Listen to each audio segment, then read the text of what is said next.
Hello, नमस्कार। मैं सतपाल पांचाल स्वागत करता हूँ आपका हमारे यूट्यूब चैनल में और आप देख रहे हैं डिजिटल कंप्यूटर इंस्टीट्यूट और अभी करंट में हम सीख रहे हैं बेसिक से एडवांस टैली प्राइम कोर्स। और ये टैली प्राइम कोर्स का लेसन नंबर 18 है जिसमें हम आपको सेल रिटर्न या क्रेडिट नोट के बारे में जानकारी देंगे कि सेल रिटर्न होता क्या है और सेल रिटर्न की ट्रांजैक्शन हम किस प्रकार कर सकते हैं। ये जितनी भी आपको ट्रांजैक्शन दिखाई दे रही हैं ये सभी डिफेक्टिव गुड्स हैं जो हमने सेल किए थे हमारे पास वापस आ गए हैं। यानी इनको हम कैसे करेंगे, कौन से वाउचर में इसकी एंट्री होती है, किस प्रकार इसकी एंट्री को हम कर सकते हैं। लास्ट वीडियो में हमने आपको सेल परचेज सब कुछ समझा चुके हैं। मैं आपको शुरू से बता देता हूँ। ये एक ट्रांजैक्शन थी जिसमें हमने कुछ सामान जो है परचेज किया था, फिर उसमें से कुछ सामान हमने जो है रिटर्न किया था, फिर हमने वापस से फिर कुछ सेल किया है। अब ये सेल किया हुआ सामान हमें कुछ वापस आ रहा है, यानी कुछ डिफेक्टेड था वो हमें रिसीव हो रहा है। तो उसकी एंट्री हम कैसे करेंगे?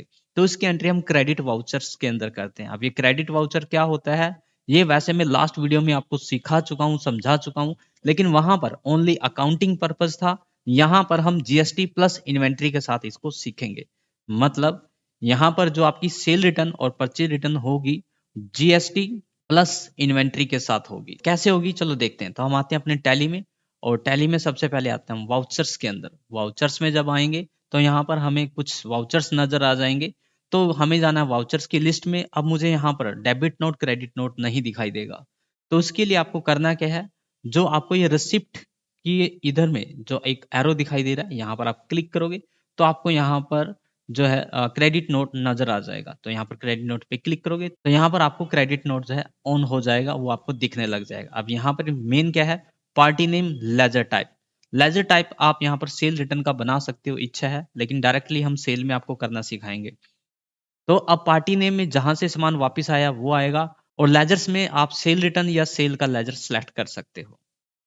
अगर आपका मोड कुछ इस प्रकार नहीं आ रहा है तो यहाँ पर आप मोड चेंज कर सकते हो। जैसे कि मैंने लास्ट वीडियो में आपको सिखाया था कि अगर आप ओनली अकाउंटिंग पर्पज से सेल रिटर्न या परचेज रिटर्न कर रहे हो तो अकाउंटिंग इनवॉइस में जाएंगे, लेकिन आज हम इन्वेंट्री पर्पज से कर रहे हैं तो हम आइटम इनवॉइस में आएंगे। तो यहाँ पर हम आइटम इनवॉइस पे क्लिक करके ओके करेंगे तो हमारा जो है वाउचर इस इंटरफेस में शो होगा। तो हम कंटिन्यू करते हैं अपनी एंट्री को। जो सबसे पहले return defective goods flowing goods to from Rahul, यहाँ पर फ्रॉम आएगा। राहुल से आपको कुछ सामान जो है प्राप्त हो रहा है।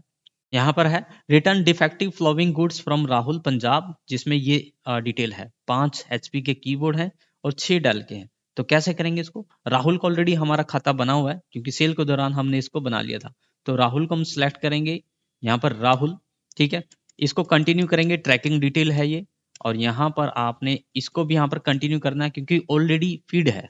अब देखो यहाँ पर आप सेल रिटर्न बना सकते हो। अगर आपकी कंपनी आपको कहती है कि सेल रिटर्न में मुझे अलग से स्टॉक मेंटेन रखना है कि मेरे पास कितना सेल हो रिटर्न आया, कितना परचेज रिटर्न आया, तो आप सेल रिटर्न परचेज रिटर्न की लेजर यहाँ पर बना सकते हो। हम फिलहाल यहाँ पर सेल में ही आपको करके दिखाएंगे। ये ऑप्शनल होता है, दोनों में आप कर सकते हो, सेल में भी कर सकते हो और सेल रिटर्न में भी कर सकते हो। अब आप कहोगे ऐसा क्यों? देखो जब सेल रिटर्न आप बनाते हो तो अंडर तो वो सेल ही जाएगा, ये बात आप ध्यान रखें, अंडर वो सेल ही जाएगा। यहाँ पर कंटिन्यू करेंगे, आइटम में जो जो आपके रिटर्न हुए हैं उनको सेलेक्ट करोगे। 5555 कीबोर्ड है 5, तो यहाँ पर कीबोर्ड आप सेलेक्ट करेंगे 5555, ठीक है। और यहाँ पर एक मिनट, सोल्ड आपने 5 किए थे और 5 के 5 ही उसने वापस कर दिए, यहाँ तो कुछ गड़बड़ है। 1 मिनट 1 मिनट, यहाँ पर कुछ गड़बड़ नजर आ रही है मुझे। हमने सेल किए थे ये और यहाँ पर कुछ गड़बड़ है। यहाँ पर इसको हम कम करते हैं, सॉरी, यहाँ पर कुछ दिक्कत नजर आ रही है मुझे लगता है। मैं इसको थोड़ा कम कर लेता हूँ, यहाँ पर 8 कर देते हैं, यहाँ पर हम 10 कर लेते हैं, ठीक है। सॉरी, शायद मैंने एडिट कर नहीं किया था, सेव। अब यहाँ पर हमारे पास जो है एचपी के 3 जो है कीबोर्ड रिटर्न हो रहे हैं। तो हम यहाँ पर क्वांटिटी में 3 डालेंगे और यहाँ पर आपको रेट डालने की आवश्यकता नहीं है। मतलब यहाँ पर आपको रेट डालने की आवश्यकता नहीं है, जब से आप एंटर करोगे तो आपका रेट आ जाएगा। नेक्स्ट, इसको कंटिन्यू करते हैं।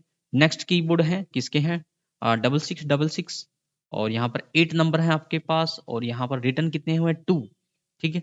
यहाँ पर 2 और यहाँ पर ये आपकी डिटेल जो है यहाँ पर नजर आ जाएगी। मैं थोड़ा ज़ूम करके दिखाता हूँ। यानी 3 नंबर आपके ये 5555 और 2 नंबर जो हैं वो 6666 के रिटर्न हो रहे हैं। अब यहाँ पर कौन सी जीएसटी लगेगी? बताओ। यहाँ पर पंजाब में सेल जो है पंजाब में सेल किया था, तो वहाँ से सामान वापस आ रहा है, तो यहाँ पर आईजीएसटी। कौन सा? आईजीएसटी। यहाँ पर ये देखो कंटिन्यू, और यहाँ पर जीएसटी की डिटेल, और यहाँ पर आप नोट एप्लीकेबल करें, और यहाँ पर आप डेबिट नोट कुछ देना चाहते हैं दे सकते हैं, अदरवाइज इसको कंटिन्यू करें, और यहाँ पर इसको एक्सेप्टेड। ठीक है। अब यहाँ पर देखो, ये आपको क्या करना है यहाँ पर। देखो, लास्ट वीडियो में मैंने न्यू रेफरेंस किया था, यहाँ पर हम क्या करेंगे, अगेंस्ट रेफरेंस, और वहां पर उसका बिल नंबर अपने आप आ जाएगा, और आपने यहाँ पर जस्ट इसको सिलेक्ट करना है। ये बहुत इंपॉर्टेंट चीज है। 30 डेज के आपने अवधारी पे दिया था, और यहाँ पर एंटर और एंटर, और इसको एक्सेप्ट। मैं एक और करके दिखा देता हूँ, एक और क्या है, सभी होंगी। अब यहाँ पर लिखा हुआ return defective flowing goods to Seema from आएगा, और यहाँ पर रिसीव हो रहा है हमें सामान। ठीक है। और सीमा से 8 हमने लैपटॉप, सॉरी 8 माउस और 10 माउस। ठीक है। तो यहाँ पर कैसे बनेगी, यहाँ पर सीमा, एक मिनट, सीमा है ना, सीमा, तो यहाँ पर सीमा, सीमा को आपने सेलेक्ट किया, यहाँ पर कंटिन्यू, और यहाँ पर क्या करेंगे, यहाँ पर भी कंटिन्यू, और यहाँ पर सेल, और यहाँ पर क्या है, माउस है हमारे, आई थिंक, हाँ माउस, तो माउस है, माउस ये, और कितने हैं, 8, तो यहाँ पर 8 माउस रेट आ जाएगा यहाँ पर, और एक माउस और है, ये वाला माउस, और इसके नंबर है हमारे पास 10। ठीक है। और यहाँ पर ये एंटर, सॉरी यहाँ पर कुछ गलत हो गया क्या हमसे, 10, हाँ ठीक है, और यहाँ पर कंटिन्यू। कौन सा जीएसटी लगेगा, सीमा हरियाणा से है, तो यहाँ पर लगेगा सी जीएसटी और आईजीएसटी, सॉरी एसजीएसटी। कौन सा? एसजीएसटी। ठीक है। और यहाँ पर आपकी डिटेल भी शो हो रही है जीएसटी की। तो इस प्रकार हम जीएसटी मेंटेन कर सकते हैं। यहाँ पर आपको देखो नो करना होगा। ठीक है। अगर आपका ये बार बार आ रहा है तो नो कर देना। यहाँ पर अगेंस्ट रेफरेंस, और यहाँ पर कंटिन्यू, एंटर और एक्सेप्टेड। ठीक है, हो गया। नेक्स्ट देख लेते हैं। नेक्स्ट क्या है, return defective for Samsung TV to Anil. ठीक है। टू नहीं आएगा, फ्रॉम आएगा। ठीक है। फ्रॉम अनिल से हम मतलब रिसीव हो रहा है ना, इसलिए फ्रॉम आएगा। तो ये हरियाणा से है, तो अनिल का जो है लेजर बना हुआ है, और टीवी का भी सब कुछ बना हुआ है, तो यहाँ पर हम सेलेक्ट करेंगे अनिल। अनिल, तो यहाँ पर अनिल को सिलेक्ट किया, और यहाँ पर इसको कंटिन्यू, और यहाँ पर भी कंटिन्यू, और यहाँ पर हम क्या सिलेक्ट करेंगे, सैमसंग का टीवी। कितने हैं, 4, आई थिंक 4 है ना, देख लेते हैं एक बार, 4 है। ठीक है। और यहाँ पर एंटर, और इसको एक्सेप्टेड। कौन सा जीएसटी लगेगा, ये हरियाणा से है, तो सी जीएसटी और एसजीएसटी। ठीक है। और यहाँ पर हमारा ये कंटिन्यू, इसको नो करेंगे यहाँ पर, और यहाँ पर अगेंस्ट रेफरेंस, इसका बिल नंबर आ जाएगा, यहाँ पर एंटर और एक्सेप्टेड। नेक्स्ट है, क्या है, 2 सोनी टीवी जो है रिटर्न हो रहे हैं गीता से, तो यहाँ पर भी फ्रॉम आएगा, और जो कि राजस्थान से है, तो गीता को सिलेक्ट करेंगे यहाँ पर, गीता, और यहाँ पर इसको कंटिन्यू, और यहाँ पर भी इसको कंटिन्यू, और यहाँ पर सेल, और यहाँ पर क्या करेंगे, सोनी टीवी। सोनी टीवी के कितने पीस रिटर्न हो रहे हैं, जो कि हैं 2, 2 रेट अपने आप आ जाएगा, डालने की आवश्यकता नहीं है। और यहाँ पर आईजीएसटी लगेगा। कौन सा जीएसटी लगेगा, आईजीएसटी। यहाँ पर इसको नो करेंगे, और यहाँ पर एक्सेप्टेड अगेंस्ट रेफरेंस। ठीक है, बिल नंबर आ जाएगा, और यहाँ पर और एक्सेप्टेड।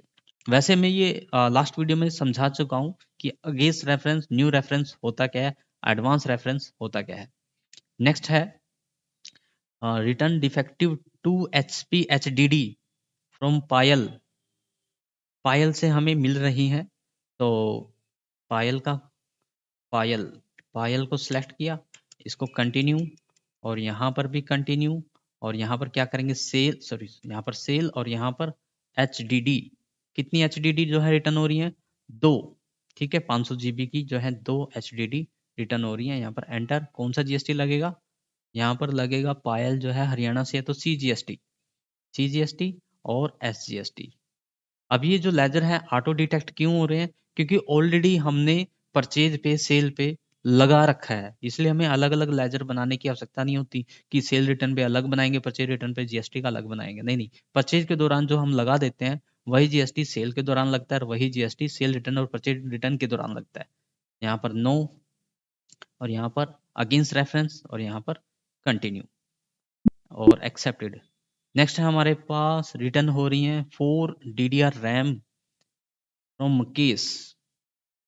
मुकेश गुजरात। तो यहाँ पर मुकेश को सिलेक्ट किया, यहाँ इसको कंटिन्यू, और यहाँ पर भी कंटिन्यू, यहाँ पर सेल, और यहाँ पर DDR के नाम से है ये, और आई थिंक 4 है और रेट आ जाएगा, एक मिनट चेक कर लेते हैं। 4 और जो कि गुजरात से है, तो कौन सा GST लगेगा? IGST।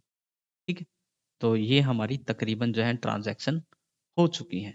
यहाँ पर अगेंस्ट रेफरेंस और यहाँ पर कंटिन्यू और एक्सेप्टेड। तो आपने देखा कि हमने सभी प्रकार की जो ट्रांजैक्शन है यहाँ पर जो दी गई थी, बड़ी आसानी से की, आपको समझ में भी आया होगा। अब ट्रांजैक्शन करने के बाद हमारा क्या काम होता है? देखो, जो भी हमने ट्रांजैक्शन अब की है, क्या वो हमारे स्टॉक में मेंटेन हुई है कि नहीं हुई है? मतलब पहले वो माइनस हुई थी, अब वो प्लस होनी चाहिए। तो जाके चेक करेंगे कहाँ पर? स्टॉक समरी में।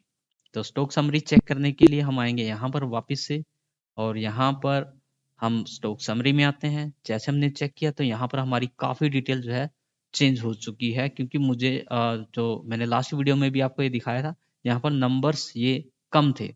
चलो, हम हार्ड डिस्क पे ही एंटर करते हैं। हार्ड डिस्क पे जैसे मैंने एंटर किया, यहाँ पर जो क्लोजिंग बैलेंस है मेरे पास 8 नंबर का है। यहाँ पर देखो 8 है मेरे पास। ये किस हिसाब से एंटर करेंगे, थोड़ा और एंटर करेंगे। अब आप यहाँ पर इस चीज़ को ध्यान से देखना। यहाँ पर परचेज़ की थी आपने 20, ठीक है? ये लास्ट वीडियो में भी दिखाया था मैंने आपको। फिर रिटर्न हुई 4, उसके बाद 16 बच गई आपके पास। फिर आपने सेल करी 10, ठीक है? तो कितनी बच गई? 6 बच गई। फिर यहाँ पर 6 के बाद उनमें से 10 में से 2 वापस आ गई। यहाँ पर आउटवर्ड पे ध्यान दो। आउटवर्ड में आपकी सेल हुई थी, यहाँ पर देखो सेल हुई थी 10, और क्रेडिट नोट में हुई है माइनस की 2, यानी यहाँ पर क्लोजिंग बैलेंस, सॉरी, यहाँ पर क्लोजिंग बैलेंस में देखो नंबर ऑफ क्वांटिटी कितना आ रहा है? 8। बचनी चाहिए थी 6, क्योंकि 2 वापस हो चुकी हैं। तो इस प्रकार हमारा जो है स्टॉक जो है प्रॉपर मेंटेन हो रहा है। यानी अगर हम डे बाय डे कंटिन्यू और प्रॉपर तरीके से अगर ट्रांजैक्शन करेंगे, तो हमारा स्टॉक जो है गड़बड़ नहीं होगा, बिल्कुल सही तरीके से चलेगा। एलईडी टीवी चेक कर लेते हैं। तो यहाँ पर सैमसंग के और सोनी के 2 हैं मेरे पास। यहाँ पर मैं चलो सैमसंग की डिटेल चेक कराता हूँ आपको। तो सैमसंग की डिटेल हम अगर चेक करते हैं, तो इसमें भी वही देखो, परचेज़ किए थे हमने 20 नंबर्स, और जो उसके बाद डेबिट नोट में 4 नंबर, यानी हमारे पास 16 बचने चाहिए। फिर हमने सेल कर दिए कितने नंबर? 12 नंबर, और फिर हमारे पास क्रेडिट नोट में आ गए 4 नंबर, यानी यहाँ पर हमारे पास क्लोजिंग में 8 नंबर्स जो है पेंडिंग है। तो इस प्रकार हम अपना स्टॉक मेंटेन कर सकते हैं, अगर हमें particularly sale, purchase, sale return, purchase return की एंट्री आती हैं तो। तो आज हमने आपको कोशिश करी sale return with GST with inventory समझाने की। आशा करते हैं कि आज की वीडियो आपको अच्छी लगी होगी, आज की वीडियो आपको समझ में आई होगी। यदि आज की वीडियो आपको अच्छी लगी हो, तो वीडियो को लाइक करें, हो सके तो हमारे चैनल को भी सब्सक्राइब करें। आज की वीडियो में इतना ही, मिलते हैं किसी और वीडियो में। थैंक यू, धन्यवाद।